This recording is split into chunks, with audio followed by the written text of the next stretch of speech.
المسلمين. وقال النبي صلى الله عليه وسلم خيركم من تعلم القرآن وعلمه. صدق اللہ العظیم. الہی رونق اسلام کے سامان پیدا کر، الہی رونق اسلام کے سامان پیدا کر، دلوں میں مؤمنوں کے الفت قرآن پیدا کر. صدر محترم، اسٹیج پر رونق افروز بزرگان دین اور حاضرین جلسہ، آج کے اس محفل میں اور آج کے اس مبارک اجلاس میں میرا موضوع سکون دنیا کی سب سے پاکیز اور مقدس کتاب قرآن پاک ہے. ہمیں چڑھتے سورج کی طرح یقین ہے اس کا ایک ایک حرف سچا اور صادق ہے.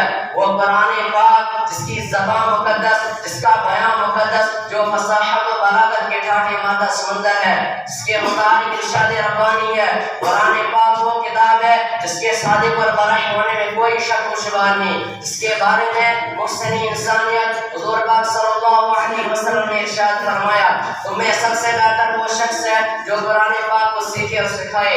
اللہ رب العزت سے دعا کیجئے گے اللہ رب العزت ہم سب کو قرآن پاک کی دولت سے مالا مال فرمائے.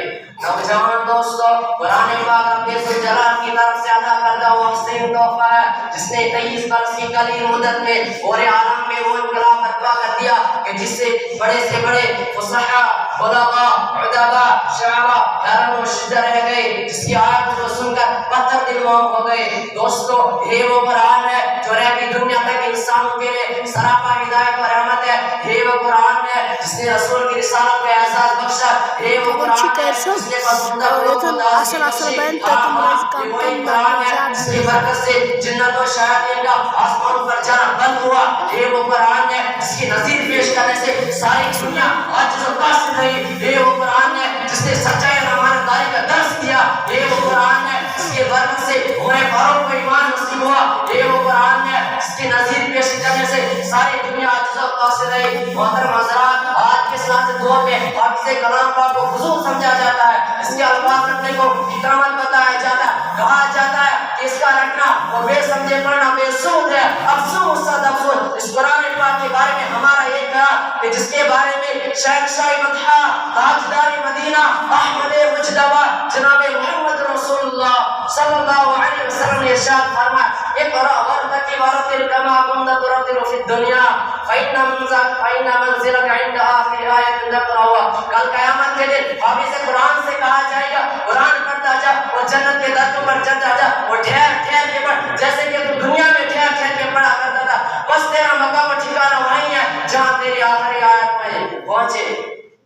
یاد رکھو، یہ قرآن دنیا کی سب سے بڑی نعمت ہے. یہ زمین و آسمان، چاند و سورج، ستارے، کوئی اس نعمت کا مقابلہ کر نہیں سکتا. یہ قرآن رب کائنات کا عظیم اور مقدس کلام ہے. اور کیوں نہ ہو کہ جب اس کا اتارنے والا امین جس کے ذریعے اتارا گیا وہ بھی امین، جس مقام پر نازل ہوا وہ بھی امین، جس مہینے میں نازل ہوا وہ تمام مہینوں سے افضل، جس رات میں نازل ہوا وہ ہزار مہینوں سے افضل. اللہ کا یہ مقدس اور پاکیزہ کلام تمام کلاموں سے افضل اور برتر ہے. حدیث پاک میں آتا ہے فضل کلام اللہ علی سائر الکلام کفضل اللہ علی خلقہ. اللہ کے کلاموں کو سب کلاموں پر ایسی فضیلت ہے جیسے خدا تعالی شان و تمام مخلوق پر. اللہ کا دلانا اور خدا کا پیار ہمیں ارشاد فرماتا ہے جس نے قرآن پڑھا اور اس پر عمل کیا اس کے والدین کو کل قیامت کے دن سورج سے بھی زیادہ روشندار پہنایا جائے گا. غور کرنے کا مقام ہے جبکہ والدین کو اس کا انعام سے نوازا جائے گا تو خود پڑھنے والے کا کیا انعام کیا مرتبہ ہوگا. مسلمانوں، قرآن کریم واضح اور برکت سعادت ہے جو روح خداوندی ہے، گوہر حیات، سرچشمہ زندگی ہے. وہ عرب قوم جو پشتہ پا سے مدور چلی آ رہی تھی، دنیا جس کو ذلیل اور حقیر جانتی تھی، کوئی ان کو اونٹی میونی میں کھیلنے والا سمجھتا، کوئی ان کو جھولے حرب کا خطاب دینے والا سمجھتا، کوئی ان کو جاہلی نمک کا کہتا. لیکن جب قرآن آیا جن کا نام جھولے حرب کا صحابہ کے نام ہوگا، جن کو نفرت سے یاد کیا جاتا تھا ان کا نام رضی اللہ عنہ ورضوا عنہ کا احساس ملا. جس زمانے کا نام جاہلیت تھا اس زمانے کا نام خیر القرون ہو گیا. وہ مردہ قوم جو کروٹ نہیں لے سکتی تھی، طاقت و قوت سے ایسی لیس ہو گئی کہ جس نے کیس و کسرا کا قرون خط بھی ملا دیا. ٹائم کی وجہ سے اپنی موضوع کے اس ٹائم کی وجہ سے اپنی تقریر کو یہیں پر ختم کرنا چاہتا ہوں. آخر الدعوانا الحمدللہ.